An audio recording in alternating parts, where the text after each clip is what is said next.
Ladies and gentlemen, as Chairman of the Middle East, North Africa, and Central Asia Subcommittee, I am grateful to hold this joint hearing with the Indo-Pacific Subcommittee Chairwoman Young Kim to examine the fiscal year 2024 budget for South and Central Asian affairs. And we welcome each person here today, and we particularly are appreciative of our witnesses today. Central Asia's geographic proximity to Russia, China, Afghanistan, and Iran have contributed to its minimal economic impact globally and relative neutrality toward the malign interests of its neighbors.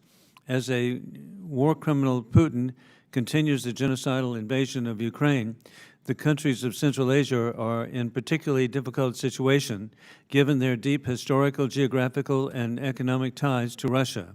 It would seem that their relative respective governments are seeking to decouple from Russia where possible and balance their economic and security policies to respond to the realities imposed by war criminal Putin. Membership in the Putin-led multilateral organizations like the Eurasian Economic Union and the Collective Security Treaty Organization have inevitably proven to be more of a burden than a benefit. Members take on the burdens of sanctions, insular trade policies, and military dysfunction with no clear benefit. Sadly, on the current trajectory, the main beneficiary of any of the decoupling with Russia will be the Chinese Communist Party. The countries of Central Asia are rich in critical minerals, and the Chinese Communist Party has already significantly increased its predatory economic and security engagement in Central Asia. Kazakhstan, the Kyrgyz Republic, Tajikistan, Turkmenistan, and Uzbekistan are all members of the debt-trapping, colonizing Belt and Road Initiative. As one of the first to recognize the independence of the 5 Central Asian states following the collapse of the Soviet Union, the United States now has a mutually beneficial opportunity to increase engagement with Central Asia, particularly Kazakhstan, Tajikistan, and Uzbekistan. As democracies work to rid our supply chains of malign influence, Central Asia could play a role in diversification. The Central Asia area could present an alternative to Russian energy for our European allies. Additionally, minerals that are critical to our supply chains are largely controlled, sadly, by the Chinese Communist Party. Expansion of the United States economic and security strategies in the Indo-Pacific is critical to counter the malign expansionist threat of the Chinese Communist Party. The U.S.-India relationship is a vital pillar of our presence in the Indo-Pacific.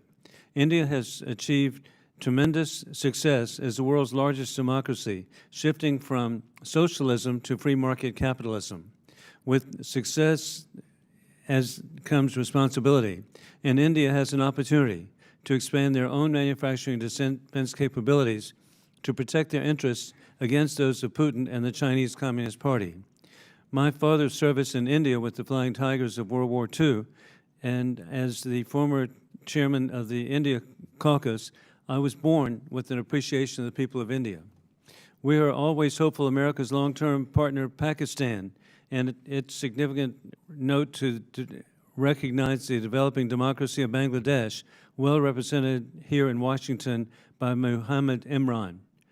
Following the disastrous withdrawal from Afghanistan, which resulted in the death of 13 service members, abandonment of our allies and their families, and the creation of a safe haven for terrorists, the people of Afghanistan are suffering under Taliban rule. Women are prevented from working and girls are unable to attend school, effectively confining them to their homes. Recently, President Biden remarked that al-Qaeda is gone from Afghanistan and that we received, quote, help from the Taliban to keep the terrorist extremists at bay.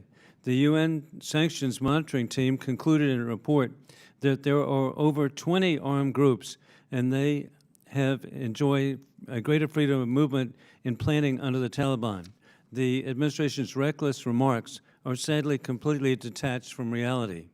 As we consider American priorities for South and Central Asia, I want to thank the witnesses again for their service expertise and look forward to their presenting their remarks. And it's a real honor for me to be now recognizing our very esteemed ranking member, Dean Phillips, all the way from Minnesota. Thank you, Chair Wilson, for holding this important meeting, and to Chair Kim and Ranking Member Bera from the Indo-Pacific Subcommittee for joining us in this important work. As I said during our last hearing, it is our subcommittee's core responsibility to use Congress's power of the purse to guide the State Department and USAID's activities and support our diplomatic corps, and then to provide robust oversight over the execution of that terribly important work. I'd like to extend a warm welcome to Principal Deputy Assistant Secretary Elizabeth Horst and Assistant Administrator Michael Schiffer. Thank you both for being with us today. We had a wonderful conversation with your colleagues not long ago who handle Near East affairs just last month, and I look forward to engaging with both of you today on the Biden administration's fiscal year 2024 budget request for South and Central Asia. This hearing comes on the heels of the 2023 NATO summit, where U.S. and European partners demonstrated unprecedented unity and support for the Ukrainian people in their fight against Russian aggression. Russia's illegal and unjust invasion of Ukraine has done more than just strengthen the NATO alliance. It has demonstrated to countries around the entire world that Russia is not a dependable partner. I'll say it again, not a dependable partner, not diplomatically, not economically, and not militarily, and has created an opening for strengthened U.S. engagement, particularly in South and Central Asia. In fact, I believe that the Biden administration has rightly taken advantage of these opportunities by increasing engagement with the 5 Central Asian countries. Not only are these countries strategically located between Russia, China, Iran, and Afghanistan, but they are countries with growing economies, flourishing populations, and increasing interest in working with the United States of America. We must stay vigilant in our support for advancing democratic values and human rights in the entire region. I remain particularly concerned by the Kyrgyz court's decision to terminate as a media outlet Radio Azatik, which is Radio Free Europe and Radio Liberty's local media outlet and a very trusted source for independent and reliable information in the country. Nevertheless, I've been pleased by regional efforts to reform and to modernize and to integrate, including through cracking down on corruption, strengthening institutional checks and balances, and advancing individual rights and freedoms. I look forward to hearing more from our witnesses today about how the United States is using this unique moment to advance our relationships with the C5. Pakistan, a major non-NATO ally and the only formal U.S. ally in the SCA region, is experiencing multiple crises at the moment. Monsoon flooding during the summer of 2022 affected 33 million people, with over 1/3 of the country's territory reportedly underwater at the height of the rainfall. This natural disaster, in combination with one of the very worst economic crises in Pakistan's history, widespread protests because of former President Khan's arrest, and increased terrorist attacks from the Pakistani Taliban, have left the country terribly vulnerable. Ensuring the future of democracy and long-term stability in Pakistan is in our United States national security interest. And I do hope to hear from our witnesses today about how the Biden administration is supporting the people of Pakistan during these challenging times. Finally, since the United States' withdrawal from Afghanistan in 2021, one of the main questions I, and I believe most of my colleagues on both sides of the aisle, have been struggling with is how to provide support to the people of Afghanistan who are experiencing a crushing economic and humanitarian crisis, while preventing that support from benefiting the Taliban. As of May 2023, the World Food Program projected that 28 million people, 2/3 of Afghanistan's population, will require some form of assistance this year to survive.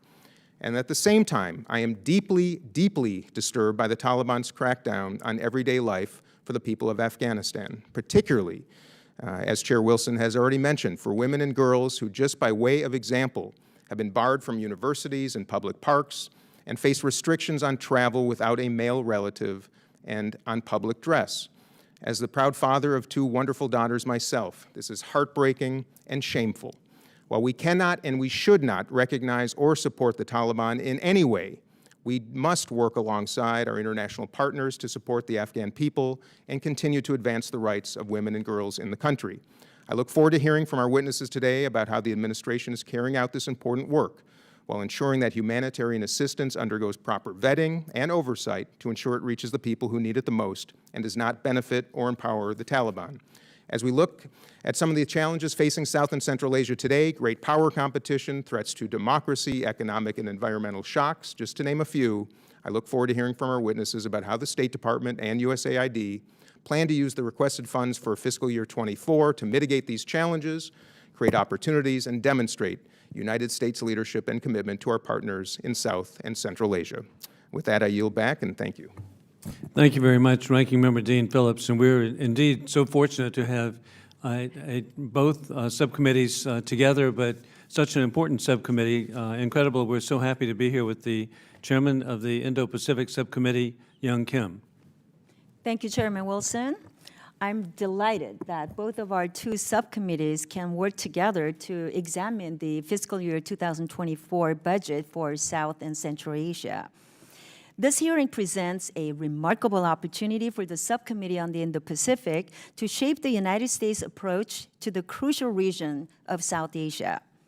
South Asia holds immense significance for our foreign policy and national security interests. And the 6 nations in the region face a dynamic geopolitical landscape that presents challenges for U.S. policy objectives. First and foremost, we must acknowledge the escalating assertiveness of the CCP globally, and especially in South Asia. The CCP is aggressively asserting leadership in regional, economic, and financial initiatives. It is promoting its Belt and Road Initiative, which is an effort to boost infrastructure development and economic connectivity. The most prominent Belt and Road project, the $60 billion China-Pakistan Economic Corridor, or CPEC, would grant China access to the Arabian Sea, allowing a portion of China's seaborne trade to effectively bypass the Strait of Malacca, the strategic choke point that connects the Indian Ocean and the Pacific Ocean. Under CPEC, the CCP built a major port at Gwadar on Pakistan's Arabian Sea coast, coupled with a dual-use military airbase and naval facility at nearby Jiwani. Under the guise of economic development, the CCP is using its South Asian neighbors to advance its agenda and undermining the rules-based international order. Landlocked Nepal, who has relied on India for the majority of its trade and transit routes, has recently turned to Beijing for investment, and the CCP has pledged connectivity projects that will provide alternative routes and reduce its dependency on India. With the United States holding and withdrawing aid in Bangladesh due to various concerns, the CCP has seized the opportunity, leaving little choice but to lean on Chinese investment. Meanwhile, the CCP has made significant and increasing foreign direct investment in Sri Lanka and has repeatedly been the top source of foreign direct investment to Sri Lanka. Second, the CCP is intensifying up its presence both along the Indian border and the Indian Ocean. Chinese fishing vessels are engaging in illegal, unregulated, and unreported fishing. Aid and cooperation play a pivotal role not only in advancing U.S. interests in South Asia, but also in enhancing their prosperity. Yet, this year's South and Central Asia budget represents 2.3% decrease from the previous year, and it remains the least funded region by the State Department. At a time when the region faces the threats of terrorism, refugee displacement, and democratic backsliding, this budget discrepancy highlights the need for greater U.S. engagement. As the CCP aims to expand its economic activity, influence, and enhance its strategic presence, the United States must respond by bolstering our diplomatic presence in the region. It is imperative that we foster greater cooperation with the 6 South Asian nations on the economic, diplomatic, and security fronts. Our first step must be ensuring that all embassies and consulates are up and running, and we must appoint and confirm ambassadors in a timely manner. Secondly, the U.S. must continue to deepen existing partnerships while also forging new ones. We must explore new avenues to expand our development and economic cooperation, maritime safety and security, and strengthen the capacities of law enforcement agencies by working bilaterally with South Asian countries. Indian Prime Minister Modi's recent visit to the United States delivered new bilateral initiatives to the table. Not only will this increase U.S.-India cooperation, but it helps set a precedent for how the United States should be conducting policy in the region. We must expand and accelerate such efforts across the region. So in closing, I look forward to hearing from our witnesses and the members from both subcommittees. Thank you. Thank you very much, Chairwoman Young Kim. We now proceed to the Ranking Member, Ami Bera. Thank you, Chairman Wilson and Ranking Member Phillips and the Chairwoman of the Indo-Pacific Subcommittee, Congresswoman Kim, for hosting this hearing. I'm going to keep my comments short, but I appreciate the President's FY 2024 budget because it represents the values and the importance. But I have to go on the record. Yesterday, was really disheartened to see the House Appropriations Committee Republicans pass their fiscal year 2024 state foreign ops and related programs appropriations bills with a 15% cut in funding from fiscal 2023 levels. So as we go through the budget process, we've got to fix that. In a nonpartisan way, Democrats and Republicans agree that the importance of countering China's economic coercion, the importance of making sure we have a robust diplomatic presence throughout the region, South Asia, Central Asia, Middle East, the fact that we have to have robust funding to provide alternatives to China's Belt and Road Initiative, that's incredibly important, that we have to adequately fund USAID, State Department, to have the resources to mount robust public information campaigns to counter disinformation that's out there. And that's why budgets reflect our values and priorities. And again, my disappointment in the 15% cut. And hopefully as we go through the appropriations process and the budgeting process, we will be able to remedy that and adequately fund state and USAID. In addition, I'm heartened and look forward to working with the chairman and the ranking member of the Middle East North Africa Subcommittee on strengthening our relationship with the Central Asian nations. Incredibly important right now, especially on the heels of the unprovoked Russian invasion of Ukraine. The countries in Central Asia, while not perfect countries, very much want the U.S. presence there. And on that note, have had conversations with the administration. We've introduced legislation with some of our colleagues in a bipartisan way on the Ways and Means Committee to repeal Jackson-Vanik to allow our companies to more fully engage in Central Asia, and that would be a piece of legislation that I look forward to working with my colleagues on the other subcommittee with. In addition, I'm proud on the Indo-Pacific Subcommittee, we had an earlier hearing on the Indian Ocean region, a region that often we don't pay adequate attention to.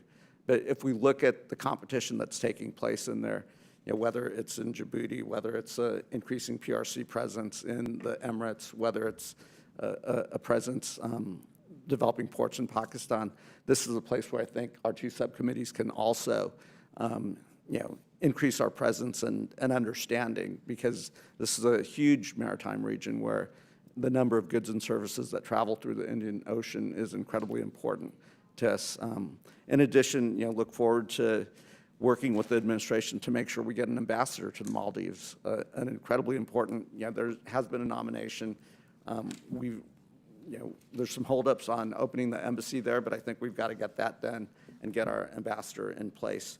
And lastly, as we think about, the 2 decades-long war with Afghanistan, the one way we can adequately honor our men and women that served in Afghanistan is to make sure those refugees that have come to the United States, that we honor them with that service. And to that note, the Afghan Adjustment Act has been reintroduced, and I think this is an incredibly important piece of legislation. My home district in Sacramento County has the largest Afghan refugee population in the country, and we've got to give these individuals a pathway to become legal permanent residents. And the Afghan Adjustment Act does that with additional security background checks and so forth. So again, I think this is an incredibly important legislation that the two subcommittees certainly should work closely together, as well as with all of Congress to get passed and sent to the President's desk. So with that, again, I thank the Chairman, Ranking Member of both subcommittees for hosting this hearing, and I look forward to the witness testimony. I yield back. Thank you very much, Ranking Member Almaguer. And as we begin today, we can think of history, and I appreciate Congressman Barra pointing out the bipartisanship that I think you're going to see substantially, not all, here. But we began the day in a bipartisan manner. I was with Congressman James Moylan, the delegate from Guam. Today is the 79th anniversary of the liberation of Guam. And so there are things we don't want to repeat. And so, but how brave the people of Guam, who were the only Americans who actually lived under the occupation of the Imperial Japan. And so as history is being made, we need to understand and learn from history, peace through strength. With that, I'd like to thank both of our persons here today, secretaries, and we'll begin with your presentations, and then we'll go into a strictly maintained 5-minute question period. So, Secretary Elizabeth Horst, thank you. You're the Principal Assistant Secretary for the Bureau of South and Central Asian Affairs, and then grateful to have Michael Schiffer, the Assistant Administrator for the Bureau for Asia USAID. And so you may proceed. Chairman Wilson, Ranking Member Phillips, Chairwoman Kim, and Ranking Member Barra. South and Central Asia is a region vital to our national interests. It is at the crossroads of strategic competition with China and Russia. It is where the future of 21st century economy will be written, and it is home to one of our most consequential relationships, India. The President's fiscal year 2024 foreign assistance request is $1.223 billion for South and Central Asia, providing the resources necessary for our ambitious agenda. It includes funds to expand our diplomatic presence in the Indo-Pacific, to build resilient energy markets, and to support counterterrorism and maritime security. The budget request also includes $2 billion over 5 years in mandatory funding to enable the United States to make game-changing investments in the Indo-Pacific to outcompete China. We look forward to working closely with Congress as we advance our goals in South and Central Asia. I've heard from many members on this committee that we need to match our words with our resources in the Indo-Pacific. This budget requests substantial increases in funding for the region, and I'd like to provide some examples of how we would use these funds if appropriated by Congress. India is an essential partner in the Indo-Pacific. Prime Minister Modi's state visit to Washington last month demonstrated that we are growing closer in alignment, specifically on emerging technologies and defense. Assistance to India targets energy security, supporting India's ambitious goal of 500 gigawatts of renewable energy by 2030. We appreciate Congress's partnership on India, including on ensuring that the advancement of democracy, human rights, and religious freedom are at the center of our partnership. Our Indo-Pacific assistance also enables us to work with key maritime states of Bangladesh, Sri Lanka, and Maldives to build maritime surveillance, counter illegal fishing, and prevent the illicit trafficking of people and goods. For example, we've provided 3 U.S. Coast Guard cutters to date to Sri Lanka using foreign military financing. And when I visited the Port of Colombo earlier this year, I heard firsthand how Sri Lanka is using these vessels to patrol its exclusive economic zone and provide security to nearby shipping lanes. Ultimately, this has helped Sri Lanka resist pressure tactics by the PRC.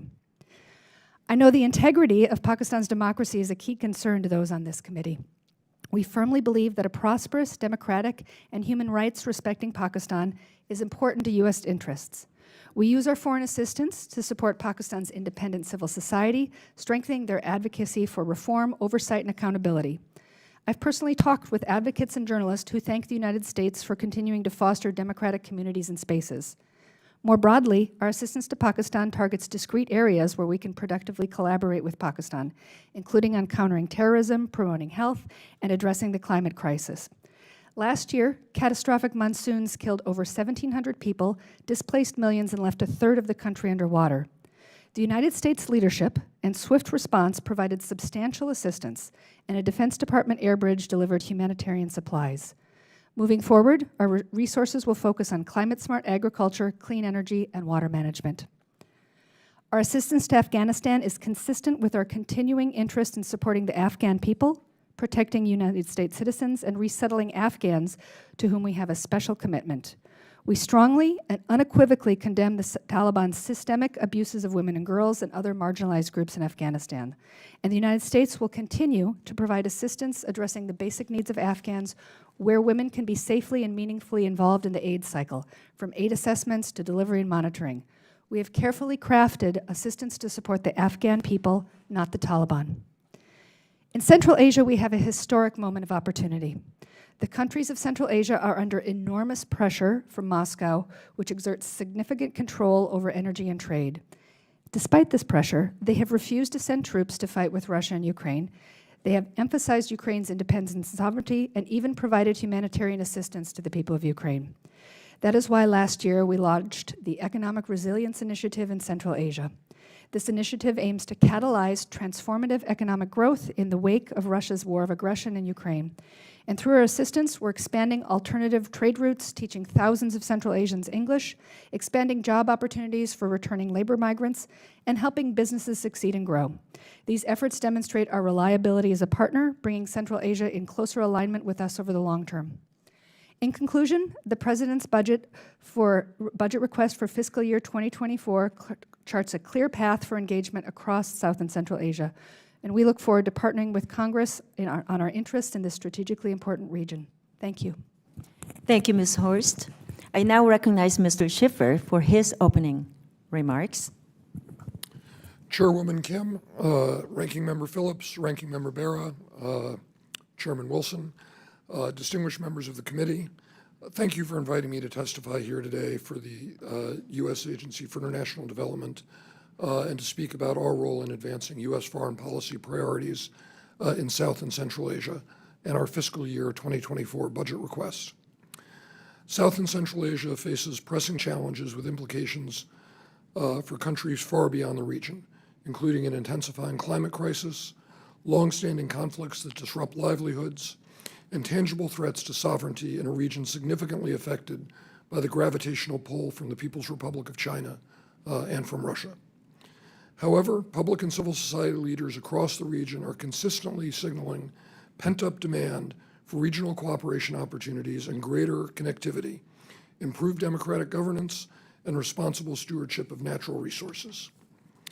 As such, the President's FY 2024 budget request for USAID includes slightly over $1 billion, $1.03 billion, for South and Central Asia in the Development Assistance Economic Support Fund, Assistance for Europe, Eurasia, and Central Asia, and Global Health Programs, USAID accounts. Our FY 2024 budget request supports the overreaching development principles laid out in the President's Indo-Pacific and Central Asia strategies to improve resilience to health and climate threats, foster sustainable, inclusive, and transparent economic growth, and strengthen democratic institutions, good government practices, and human rights. In Afghanistan, we will continue in a very, very difficult environment to collaborate with partners on the ground to preserve the gains that have been made over the past 20 years in areas of health, education, livelihood, human rights, and civil society, with a focus on the protection of women and girls and human rights. And I want to assure this committee that USAID is fully cooperating with the Special Inspector General for Afghanistan Reconstruction, SIGAR. We have long been and remain committed to helping SIGAR fulfill its important statutory mandate. Consistent with President Biden's deep commitment to transparency for the American people, USAID believes in the importance of inspectors general to protect against fraud, waste, and abuse. We are committed to cooperating with all oversight bodies, including SIGAR, this committee, Congress, and both state and USAID's inspectors general. Moving forward, USAID will continue to work closely and proactively to keep SIGAR, Congress, and other oversight bodies appraised of our activities on the ground. In South Asia, our request is designed to promote regional cooperation to address regional challenges, addressing the root causes of climate change, bolstering gender equality and human rights, promoting democratic institutions and transparency, fostering inclusive economic growth in the wake of COVID-19, and enabling free and open digital technology and connectivity. This is especially important given that South Asia remains one of the least integrated regions of the world. We look to collaborate with our partners in the Quad and India to leverage innovations and partnership opportunities to address regional and global threats like the climate crisis, which is already contributing to losses of life and livelihood, and global health security, persistent poverty, and socioeconomic disparities.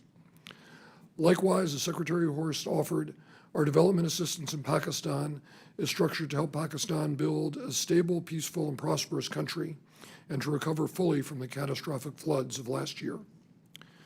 Increasingly, in Central Asia, we find partners that are seeking greater cooperation and engagement with the United States on strategic priorities such as economic integration and diversification and the clean energy transition. Indeed, our work in Central Asia is emerging as proof that development principles grounded in pluralistic values, good governance, and economic inclusion can deliver greater resilience, diversified economies, and stability based on partnerships and participation in the rules-based international order.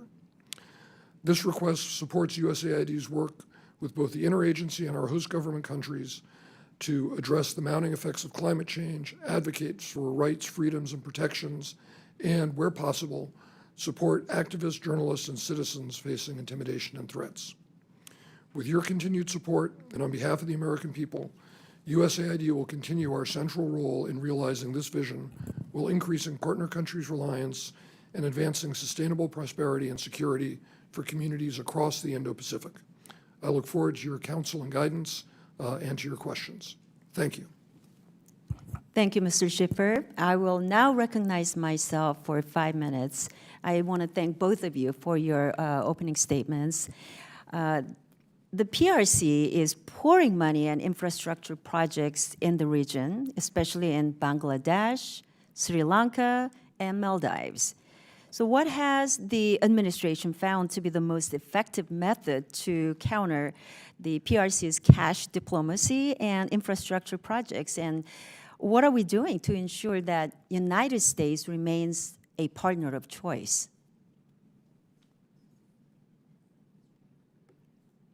I'd like to hear from both of you. Yeah. Thank you for that question. I would start by offering that it's critically important as we think about how to compete effectively with the CCP, that we start not with what we're against, but with what we're for, what our affirmative vision for the region is, and our value proposition, and what we can offer as a development partner. We have a better development model. We have a better development model because it's grounded in robust governance institutions and vibrant and support for a vibrant civil society.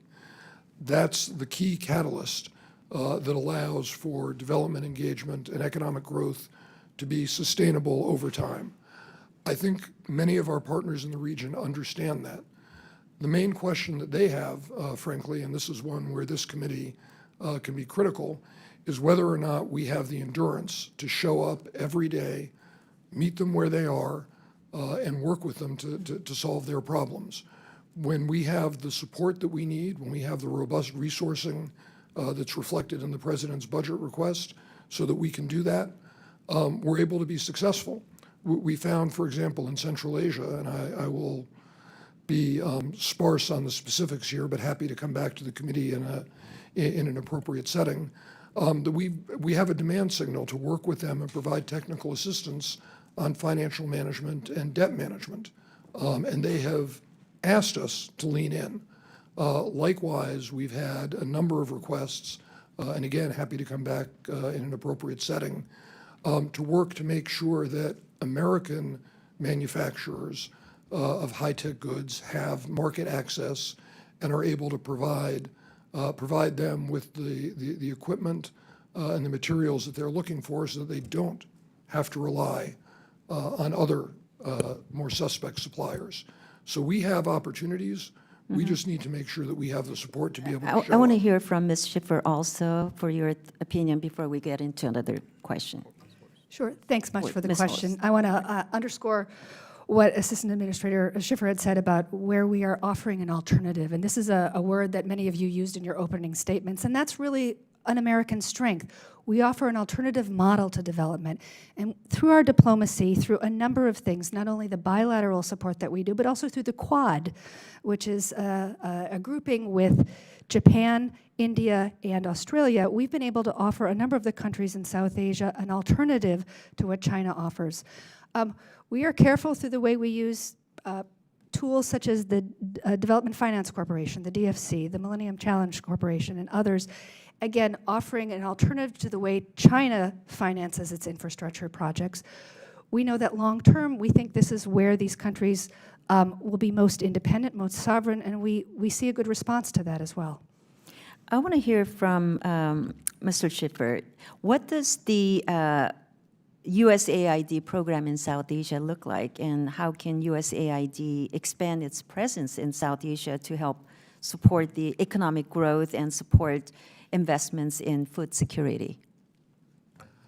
Thank you. That is an excellent, it's an excellent question, and I would offer, first off, as I know you appreciate, our presence in South Asia is varied because we seek to meet our partners where they are, and the challenges that we have when it comes to food security, for example, in Sri Lanka or Nepal are very different than what we face in Bangladesh or India. The President's budget request includes $126 million for economic growth in agriculture, which is a 43% increase over the 23 request, precisely because, as you suggest, we recognize that this is an important area for us to engage, especially given some of the knock-on effects of Russia's illegal, unjust, further invasion of Ukraine. And there are real opportunities to work in the region on food security in ways that help drive economic growth and development. Right. Thank you. My time's up. I want to recognize Ranking Member Phillips for 5 minutes for your questions. Thank you, Chairwoman. I want to continue to dig a little deeper on Chairwoman Kim's questioning about our Central Asia strategy. Clearly, Russia's war in Ukraine, China's aggression in the region has opened a door of opportunity, I think it's fair to say, for us to deepen our engagement. I'm curious what both of you here, starting with you, Ms. Horst, what do you hear from the C5 countries about what they would like to see more of from us?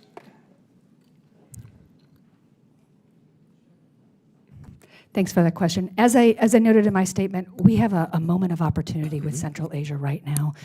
This is a time when they have shown remarkable independence, and the message that we offer as an alternative to both Russia and also China is one that's really resonating. The program that I mentioned called ARISIN, the Economic Resilience Initiative in Central Asia, is just one example where we're trying to do alternative trade routes. We're trying to increase English language training so that— Ms. Horst, I don't want to interrupt, Sure. but my very distinct question is, what are we hearing from them about what they want? And maybe this intersects, but I really want to hear what we're being asked. We don't get to hear much of that. Fair question. What they're asking for us is support on sanctions, helping them find a way that they can resist both pressures and giving them an alternative. We have engaged very much with them on sanctions, particularly in Uzbekistan and Kazakhstan, as a way to not crush their own economies when they are at risk. Particularly in Kazakhstan, they have had 200,000 Russians come over the border, and they're looking for ways that they can make sure that they maintain their own internal security, both in Kazakhstan and other places. So that's what we're hearing from them. They have really embraced the C5+1 format, as you mentioned, and we're seeing that as a format that is a way that we can do regional connectivity in a way that we haven't in the past. Okay. Mr. Schiffer, anything you want to add to what you might be hearing from any of the C5 countries? Sure. It's a very good question and a very important one. I was lucky enough to travel out to Central Asia earlier this year with Deputy Administrator Coleman, although we went in February, and I would recommend to members of the committee that they go in the summer. Yeah, well, Ms. Horst and I are Minnesotans, we understand. And I would offer that we heard consistently as we traveled across the region a demand for U.S. engagement so that they had a diversity of options and that they could be connected not just to the north to Russia or to the east to the People's Republic of China, but to the west to Europe and the United States as well.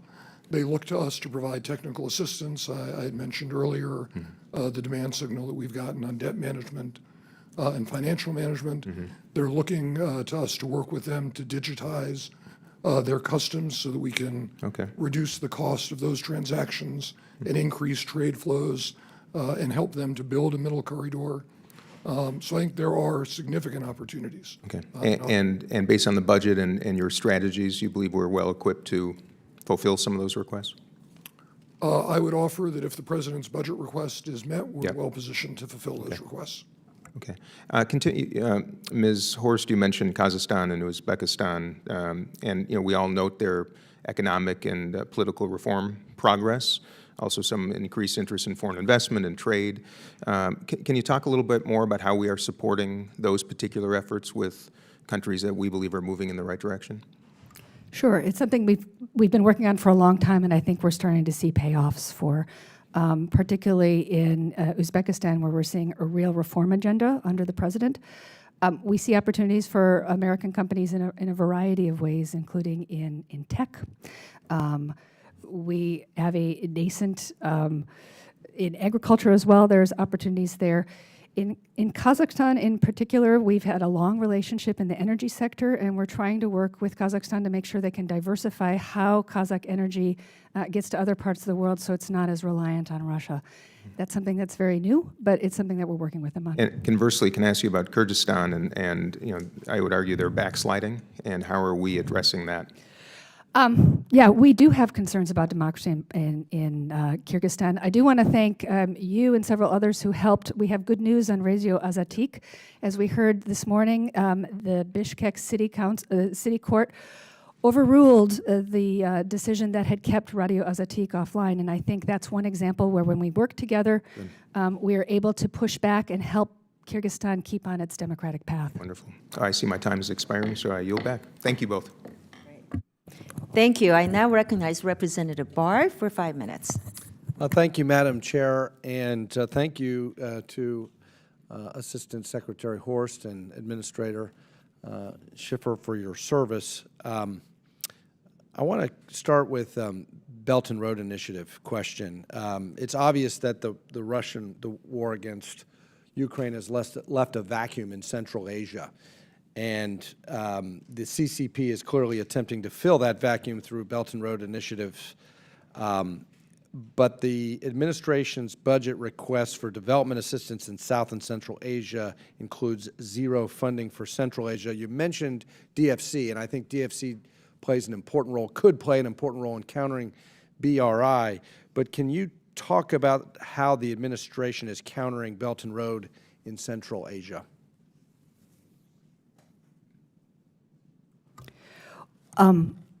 Broadly speaking, again, what I'd said before is the way we attempt to counter Belt and Road is to offer an alternative, to offer a diverse way of funding infrastructure, of developing their economy, of economic reform.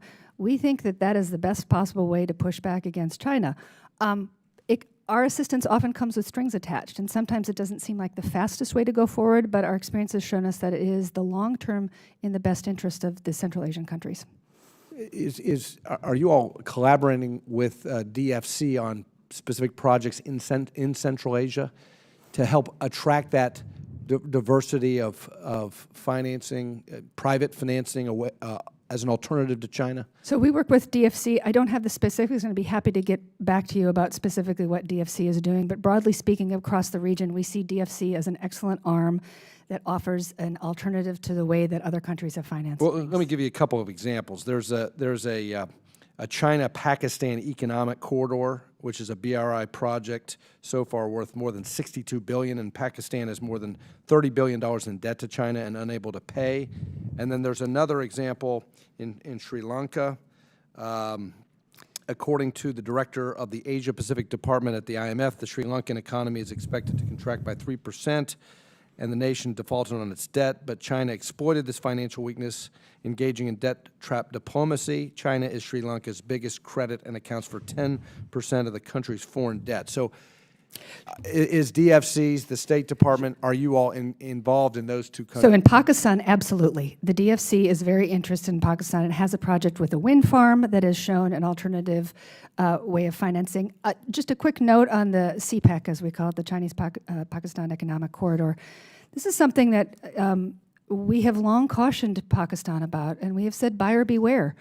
And several years into the CPEC, I think the Pakistanis can make their own decision on whether this was a great investment or whether they should be trying to draw for an investment that may come with strings attached but is really a long-term better bet. Same is true for Sri Lanka as well. Thank you. And my final question relates to India. We had a great visit from Prime Minister Modi. He was well received. They are going to be celebrating their 75th year of independence coming up. We've got an excellent bipartisan delegation led by our colleagues, Congressman Waltz and Congressman Khanna, coming up in August to India. Sadly, I will not be joining them, but I think they're very capable of representing our interests there. I co-led legislation with Congressman Waltz to fast-track U.S. weapons sales to India. We know of India's overdependence on Russia for arms, and we want to create some separation there. What additional steps can the State Department take to help India get the weapons independent of Russia? Sure. Thanks for that question. So you are exactly right that Prime Minister Modi's visit last month was demonstrating how consequential our relationship is with India. And one of the things that came out of it was this increased relationship in our defense relationship. We're looking at a number of different ways where we can collaborate on security and defense production. And this is something we work on daily with our colleagues at the Pentagon as well. This is an important area where I think, to your point, we're going to help India diversify away from Russia's defense industry. And how fast do you think we can achieve that? That's a question for both the Indian side and the U.S. industry. We're moving faster than you would expect, but it's probably never as fast as people want it to be. Yeah, well, I don't pretend to speak for all my colleagues, but I can think the sense of Congress is probably that we want that accelerated. Noted. So with that, my time has expired. I thank the chair and I yield back. Ranking Member Bera for 5 minutes. Thank you, Chairwoman. I'm thrilled about the interest in Central Asia and the importance at this moment in time. Except for Kyrgyzstan, the Central Asian nations are governed by Section 402 of the Trade Act of 1974, the so-called Jackson-Vanik Amendment. And Jackson-Vanik is an outdated Cold War relic that originally targeted the Soviet Union and aligned communist countries, which prevented the immigration of Jews and other religious minorities. In order to earn most favored nation tariff rates, the State Department must annually certify that countries under Jackson-Vanik are allowing free immigration. The State Department does so regularly for Kazakhstan without issue, as Kazakhstan has a reputation for multiculturalism and religious tolerance. However, Jackson-Vanik strains U.S. relations with Kazakhstan, a nation that is in a tough neighborhood. My colleague from Minnesota, Mr. Phillips, asked, what are they asking for? And, I've traveled to the region, and routinely the Central Asian nations are asking for a repeal of Jackson-Vanik, as, it impedes trade and investment. I'm proud to co-lead the bipartisan Kazakhstan Permanent Normal Trade Relations Act of 2023, along with Representatives Panetta, Adderholt, Titus, and LaHood. I guess, Ms. Horst, what impact does Jackson-Vanik have on U.S. relations with Kazakhstan and our ability to, and our company's ability to fully invest? Thanks for that question, because we couldn't agree with you more that Jackson-Vanik is a tool of an era that has since passed and is no longer the tool that we wanted it to be. You asked what impact it has. It holds back the relationships that we have with these countries, and they do ask for us to repeal it.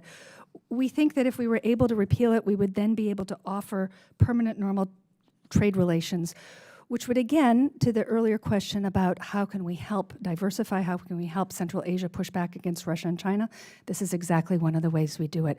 We very much would support graduating these three countries from Jackson-Vanik. We'd love to do all three at once, but even if it was individually, we'd very much welcome that. We think there are other tools we can use to push these countries on their human rights record, and right now, Jackson-Van Eck just no longer is the tool that it used to be. Great. Well, I look forward to working with the administration to get this done. Switching, and maybe Administrator Schiffer, in early 2020, before the pandemic shut things down, I traveled to Sri Lanka and Nepal specifically because these were MCC compact countries that had MCC compacts that were having trouble getting through their parliaments. Fortunately, we were able to get this to completion with Nepal, and the Nepalese people are thrilled with the investment. We didn't have the same success in Sri Lanka. What is fascinating to me is, a few months ago, the Sri Lankans came into my office, and they now very much want the MCC back in Sri Lanka. And, as I pointed out to them, it's going to be very difficult because, you were awarded a compact. That said, it was also, as I was in Sri Lanka and Nepal, the disinformation campaigns about, what these compacts meant and the importance of using tools like that, especially as we see the debt trap that Sri Lanka is in and the real challenge that they have. They understand that today. I guess, Mr. Schiffer, thoughts about how we should both, perhaps go back to Sri Lanka and think about, the MCC again. Not easy to do, but I think important to consider given where they are and the instability they have there. But also how we sell these programs and counter some of the disinformation. Thank you for that question, Congressman. It's a really important one. I would offer that first off, for Sri Lanka, right now, our focus is in making sure that they're able to continue to perform under the IMF package that they've received that has helped to pull them back from the brink of what we had thought was going to be financial catastrophe last year. They've done a good job thus far in living up to their commitments and done a good job on debt restructuring. We continue to provide them with technical assistance and advice for that, but that is thing one. If they're able to stick to that plan, we have indicated to them that we want to engage, whether it's with the MCC, DFC, our own programs, with our colleagues at state to help them to drive the economic future that we think the Sri Lanka The gentleman's time has deserve. expired. Sorry. I now recognize Representative Baer for 5 minutes. Thank you, Madam Chair, and appreciate the witnesses being here. My question deals with back in April, the Uzbekistan energy minister announced plans for a country to use supplies of Russian gas via the Central Asia Center gas pipeline. So the CAC pipeline runs along the Turkmenistan and Kyrgyzstan border with, and goes through then Kazakhstan. So and ends up in Russia. While there's been no official set in stone deal or the volume that is planned to be transported, this is still a clear effort by Russia to reassert their influence over Central Asia. Uzbekistan, Kyrgyzstan already exports about $40 million per month in gas to China, which is nearly half of their overall exports. They average around 90 million. So, however, when I looked at the State Department's budget justification, none of these energy deals were mentioned, and it seems to focus on clean energy versus what Russia is actually doing.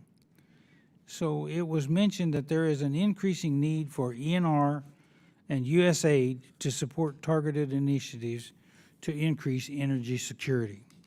So my question is, what are these targeted initiatives?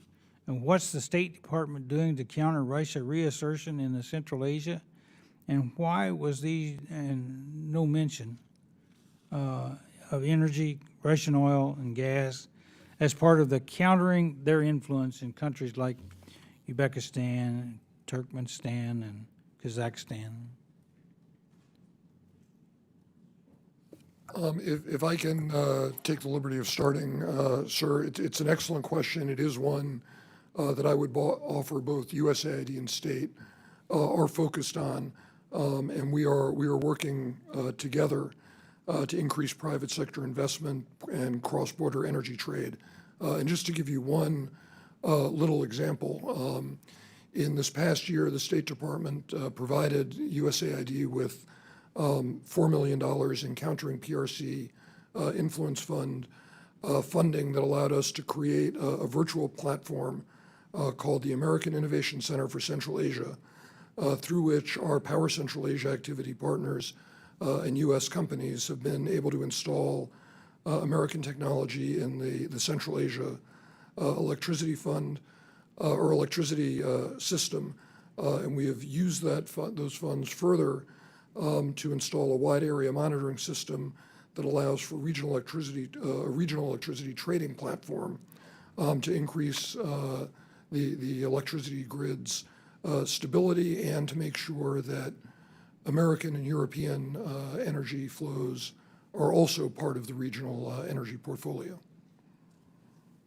And in addition to that, I think Russian gas is somewhat dirtier than the U.S. gas or CNG, so I think that's a factor. Madam Undersecretary. Let me just add that you've put your finger on a problem that is very real for Central Asia, and they have 70 years worth of infrastructure that's integrated with Russia. So peeling them off from that is going to take time and investment, and that's exactly what Assistant Administrator Schiffer described. And what we are trying to do is provide alternatives.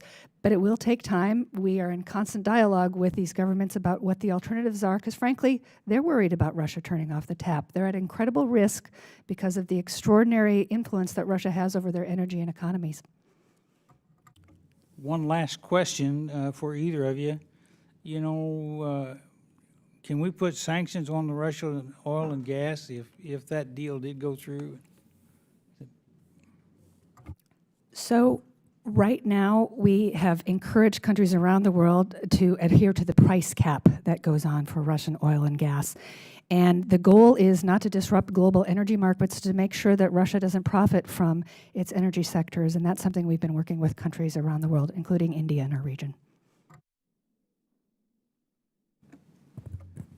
I appreciate your answers, and thank you very much. And I am always interested in making sure that our adversaries are not using these resources to support their efforts. And so thank you for your answers. The gentleman yields. I yield. Thank you. All right. Now I recognize Representative Sherman for 5 minutes. Thank you, Ms. Horst. Easy question. On July 26th, we're having a briefing on democracy and human rights in Pakistan. All of my colleagues here are urged to attend. Can we count on you or perhaps a lesser light from your bureau joining us and providing some information on those topics to members of Congress? Absolutely. We'd be delighted to talk about what we're doing in Pakistan. See you on the 26th. We forget how important it was to get Osama bin Laden. Here was a man who had killed thousands of Americans on American soil. What would our image be if we had not gotten him? How many terrorist attacks would he have inspired? How many would have he actually planned? We sent in SEAL Team 6, 23 men. No man was left behind until you realized there was a 24th man, Dr. Afridi, a Pakistani doctor who risked his life to help us get the worst terrorist in the world. He remains behind bars. He doesn't have an American family or American fans, really, to put pressure on the State Department to get him out. Brittany Griner, on the other hand, was an American. She did not deliberately risk her life for the benefit of the anti-terrorism efforts. She has, of course, inspired many girls through her great basketball play. We sent back to Russia the merchant of death, Victor Bout, in order to get him out. In prior years, I've talked to your predecessors and suggested that we take Pakistan off on what may still or may or not still be on the table, and that is a trade of Siddiqui for Afridi. And they have assured me to be confident that we're going to get Dr. Afridi out without giving up Siddiqui. That confidence was obviously misplaced. Are we willing? Obviously, you're going to tell me that we'd like Afridi freed, and you got to be freed, and you can pound the table for emphasis. But are we willing to make sure Afridi gets out, and are we willing to take steps that are unpleasant in order to get him out? So, of course, as you know, we are very concerned about Dr. Afridi. He is innocent, and we would like to get him out. Are we willing to trade Siddiqui for Afridi, or are we willing to do anything else that's going to be more successful in the last decade of failure? I can't answer your question on that now, but what I can promise you is to look into see what kind of creative solutions we might do to bring Are you Afridi home. opposed to trading Siddiqui for Afridi? I would have to look at the legal ramifications of that. There are no, we let out boot. We can, the president can let out anybody he wants. It's the sort of thing that I would want to consult with my colleagues at DOJ, but I agree with you that we need to work to get Dr. Afridi home, Dr. Afridi out. Nothing else other than a trade for Siddiqui is likely to work. Everything else that your many predecessors have said, which is almost exactly your words, has been a total failure, and we should not forget the 24th man. Let's see. Pakistan is supposed to have a Supreme Court that does have a Supreme Court that has ordered elections in one of its states. I believe it was Punjab. Those elections are not happening. There's supposed to be nationwide elections in October. What can we do to make sure that democracy really prevails and that the majority of Pakistani voters can vote for the prime minister and parliament of their choice? So we have conveyed publicly and privately that we expect Pakistan to adhere to its constitution and laws, and we fully anticipate that there will be elections no later than November. It is something that is important to us, and we think that Pakistan has a democratic tradition it needs to follow. Have we commented on the failure to have elections in Punjab, which were ordered by the court? So this is a complicated, I'm by no means an expert on Pakistan, the Pakistan Constitution. I hope we would comment. And finally, we need an Indian consulate in Los Angeles. We need an American consulate in Chandigarh. I know we're creating some other consulates. And we need to start seeing immigration visas processed in more than one place in India, perhaps like the embassy in Delhi, in addition to Mumbai. It is so important that we improve the visa and the passport process. The gentleman's time has expired. Now I recognize Representative McCormick for 5 minutes. Thank you, Ms. Chair, and thank you to the witnesses today for being here. The President's 2024 fiscal year budget requests includes $11.1 billion for the Department of State and USAID to outcompete China. However, because of the foreign policy failures of the Biden administration, in my opinion, countries throughout the Central and South Asia are becoming trapped by China's Belt and Road Initiative, this having far-reaching implications for the United States security policy in the region. For example, Pakistan owes nearly 1/3 of its foreign debt to China.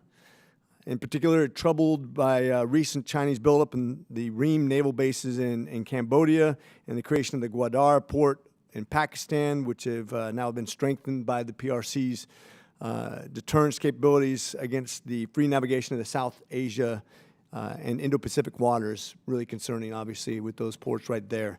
We all know the PRC uses the debt trap program, and maybe the United States has some ancient investments in similar ways, but that's inconsequential right now. What we're seeing, China and its misbehavior is starting to warp that region right now. I'm really concerned about our priorities and how we're going to bolster the U.S. relationships with those countries, such as India, obviously being the most populous country in the region that has a similar constitution and similar outlooks on the world politics, and how we're going to evolve in those security changes. Specifically, I know you talked to Mr. Barr in his question, but it was kind of vague as far as our arms sales, how we link them, India to the West instead of to Russia. You said it was moving quickly, but didn't give any specifics. And I particularly want to know, what are the holdups that you were encountering? Because I've heard rumors about 51%. I know you want to, and what they want to have ownership of, and what is holding back that transition, especially with Ukraine going on right now, in which Russia really can't afford to sell arms to anywhere else right now. So this is the perfect time to transition them to a Western style and linked not only in their arms sales, but also in military exercises. There was a lot in that question, so let me try and hit some of the things. So I think we've talked a little bit about what we're doing to counter China broadly across the region. Pakistan is increasingly in debt to China, and they know that, and they're in trouble, and I think they're seeing the consequences of this relationship. What are we doing about that? We are, again, trying to offer an alternative through a variety of tools that we have, but it's long-term. China didn't establish itself quickly, and we are doing the same in a long-term way. With regards to what India is doing and how we're trying to diversify, these are deals that are going on with private American companies, so I'm not at liberty to talk about the details, but we'd be happy to follow up with your staff as we are able to talk about what we're doing to make this move faster. Michael, you may want to add something. Yeah, if I can just add to that briefly. You know, we are clear-eyed about the challenge that we face from the PRC and the nature of the competition and its implications for development diplomacy. That's why the administration has asked for the outcompete funds as well as robust resources across the Indo-Pacific and for Central Asia. As we've talked about earlier today, we're facing a clear demand signal in the region for the United States to show up, to have a certain trajectory, and to be an enduring partner.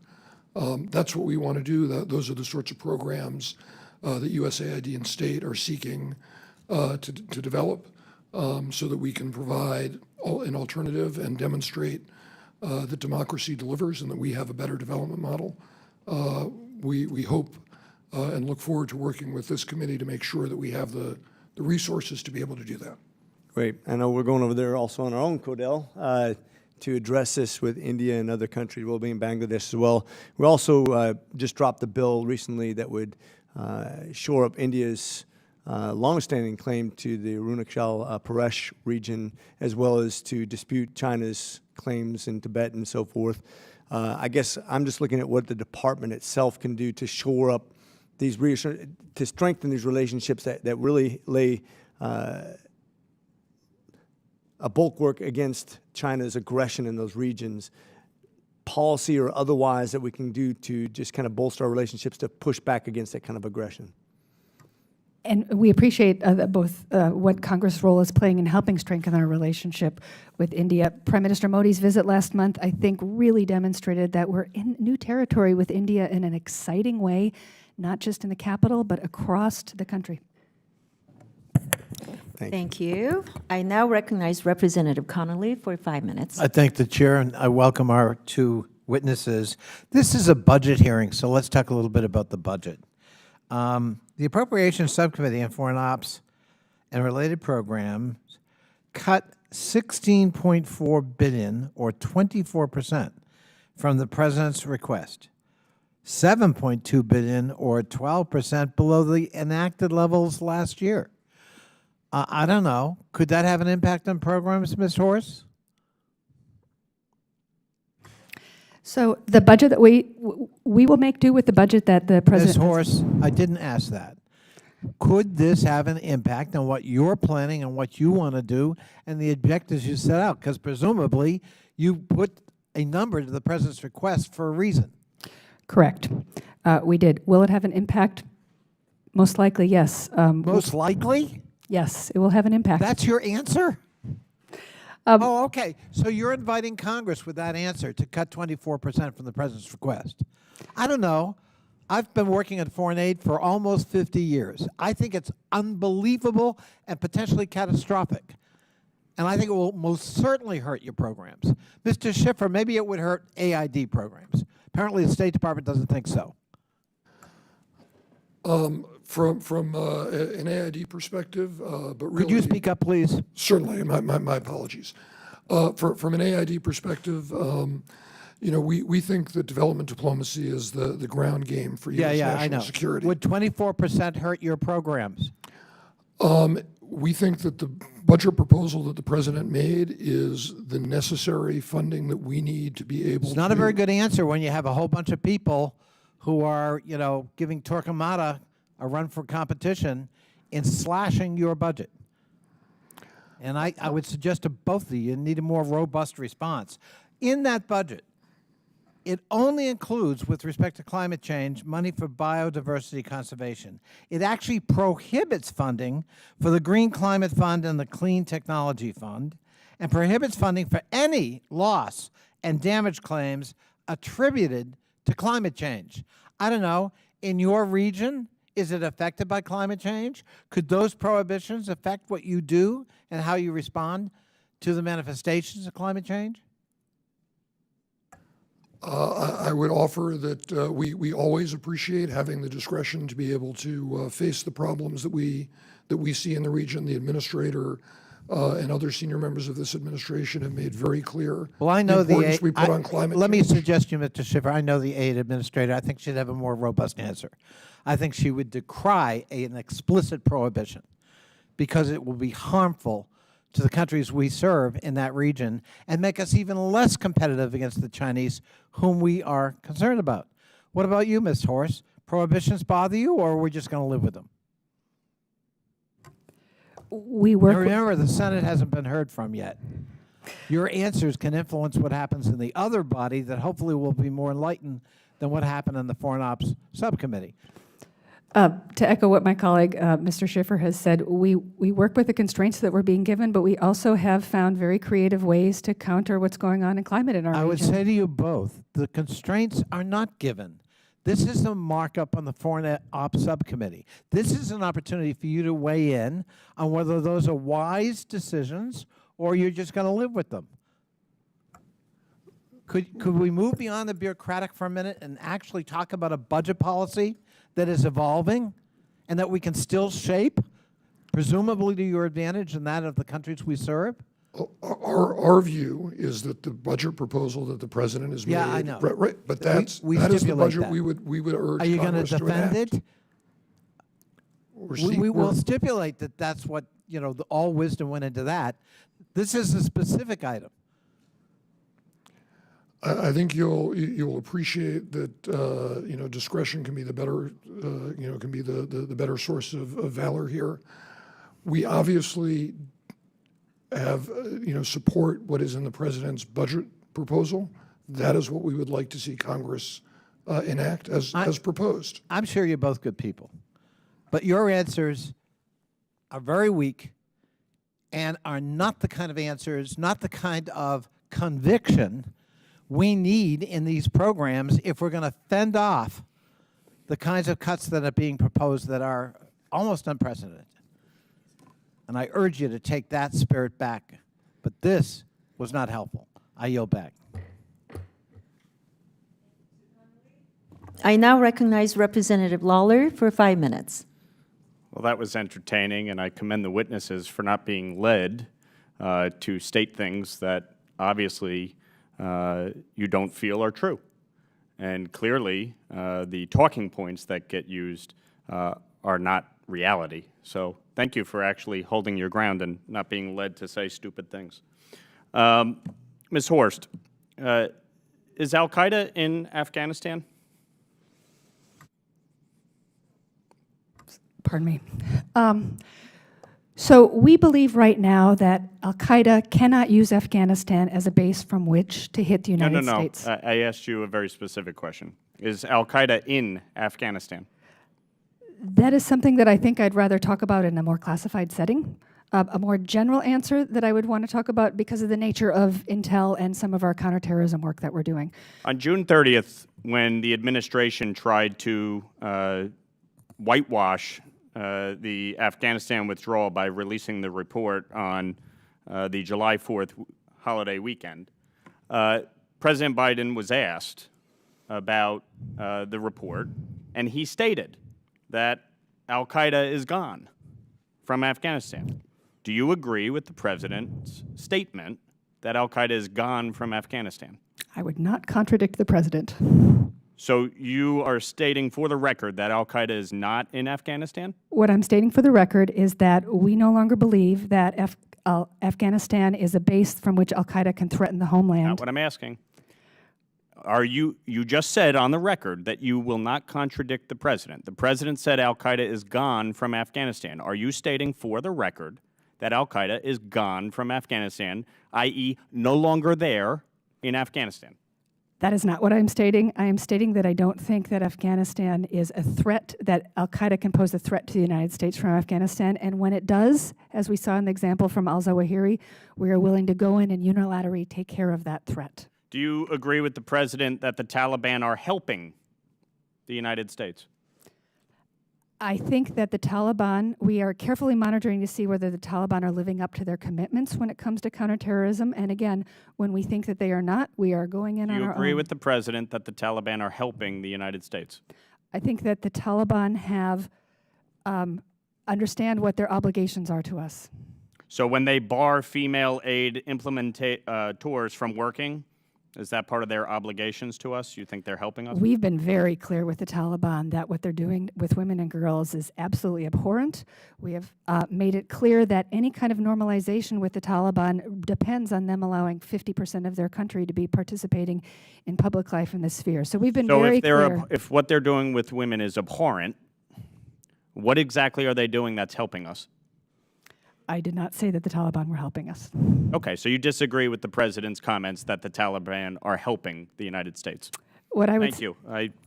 And I would just note, last month, the United Nations Sanctions Monitoring Team reported that the Taliban has appointed at least 3 al-Qaeda members to senior government positions. The Taliban pays al-Qaeda monthly, quote-unquote, welfare payments. Al-Qaeda is operating at least 6 training facilities in Afghanistan, including one specifically dedicated to training suicide bombers. And the Taliban uses al-Qaeda manuals to train their security forces. So again, I ask you, do you agree with the president that al-Qaeda is gone from Afghanistan and that the Taliban are helping the United States? And therefore, is the UN Sanctions Monitoring Team lying when they released this report? Or do you disagree with what the president stated publicly? I would let the UN sanctions, the UN monitoring team report stand on its own, and again come back to my point that we carefully monitor what is a threat to the United States. Okay, so do you agree with the UN Sanctions Monitoring Team report? I would need to read it more in detail. I will frankly tell you that I need to read it more in detail before I could tell you whether I agree or not. Do not agree. Okay, I would just state for the record, it is clear that when the president said that al-Qaeda is gone and that the Taliban are helping us, that was a lie. It's not true. And the UN Sanctions Monitoring Team's report does stand on its own and should be believed by the administration, and the administration should take it seriously. I yield back. Thank you. I now recognize Representative Castro for 5 minutes. Thank you. The administration's Indo-Pacific strategy recognizes the importance of both the Pacific and Indian Oceans to U.S. interests. How do you define what U.S. interests are in the Indian Ocean region, and what are U.S. security and economic interests there? And also, can you break down for me what in the President's budget request for FY24 is specific to the Indian Ocean in the context of the Indo-Pacific? Sure. Thank you for that question, Congressman. I would say at the broadest level, our interests are in working with partners in the region to build strong and prosperous societies that are able to grow their economies and able to develop strong, vibrant civil societies and democratic institutions of governance. Societies and countries that can contribute to the rules-based international order and work with us to solve common problems including the problem of climate change. So at a most, most general level, that is what we seek to do. In terms of the Indian Ocean specific breakdown, I will have to pull into that and get back to you, and we will follow up on that. Yeah, I would just underscore that our principles there are about interconnectivity and diversification, and we're using a number of tools, both on the economic side and the political side, as well as on the security side, to make sure that an Indo-Pacific region that's free and market-oriented and secure is our ultimate goal. And back in 2016, Congress and the Obama administration designated India as a, quote, major defense partner. And terms like treaty ally and major non-NATO ally are well defined in U.S. policy and come with specific commitments and privileges, whereas major defense partner is an evolving concept. And what does major defense partner mean to the Biden administration and the U.S.-India relationship, and how does it specifically set India apart? We saw with Prime Minister Modi's visit last month that defense and security is becoming an increasing important part of our relationship with India. And so the term major defense partner reflects just that we are trying to increase co-production, that we're looking for ways that we can coordinate on maritime domain awareness and other areas and truly expand the partnership beyond where it has been in the past. And then finally, there's been considerable debate, especially during Prime Minister Modi's state visit to the United States last month, on whether the United States' bet on India has been worth it, particularly when it comes to whether India will align with the United States on Indo-Pacific security issues.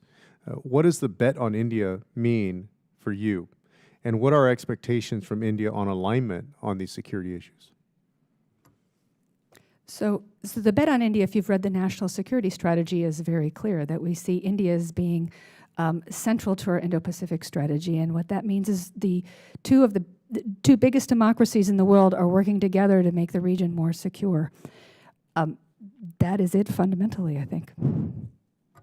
And I will offer from a USAID perspective, I think we see a significant opportunity, and Prime Minister Modi's visit really captured a lot of energy around this, to take our development diplomacy partnership with India to the next stage, so that we're no longer just working in India, but we're working with and through India to provide public goods to the region and to construct that free and open Indo-Pacific order that we are seeking to support.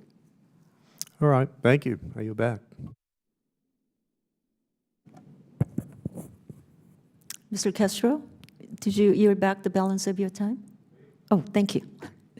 I now recognize Representative Manning for 5 minutes. Thank you, Madam Chair. I think I'll continue the discussion of India that my colleague started. And Ms. Horst, there is no question that our relationship with India, the world's most populous democracy, is critically important, particularly in light of our changing and challenging relationship with China. And you have both referenced the visit of Prime Minister Modi and the importance of that relationship. But I'd like to raise an issue that is particularly distressing, but is rarely discussed, and that is the well-known problem of and culture of gang rape and other instances of sexual and physical violence against women in India. And I'd like to submit for the record a recent article about the culture of gang rape, the impact it has on Indian women, and the persistence of this problem and the failure of the government to deal with that problem. You've both talked about the importance of human rights and the importance of equality, particularly gender equality. So I wonder if you could talk a little bit about what, if anything, the SCA is doing to address this problem, to make sure the perpetrators are held accountable, to change the attitude toward gang rape, and to improve gender equality overall.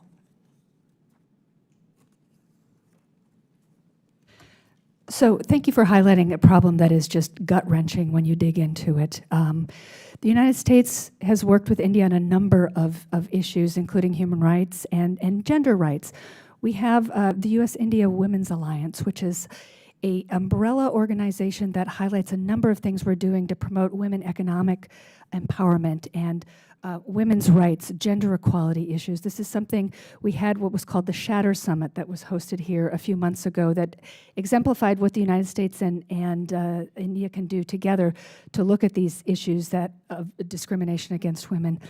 We also work on some basic things like rule of law and democracy programs. So those are the kinds of things that we're looking at when we look at this terrible problem, and I'm going to turn to my colleague at USAID for some of the specifics on what we're doing on his side of the house. Sure, thank you, and thank you for raising this very important issue. You know, we work with our partners in India to provide counseling for victims of gender-based violence. We work with our partners in civil society in India to address the broader context in which these activities take place. And we also work, as Secretary Horst pointed to make sure that we are supporting programs that will empower women economically, politically, socially, so that we can advance, you know, their state and their status in Indian society. I'm delighted to hear you're working with the women, but they don't seem to be the problem. It's the men who are the problem. So what are you doing to work with the men, work with the cultural issue, and work with the government?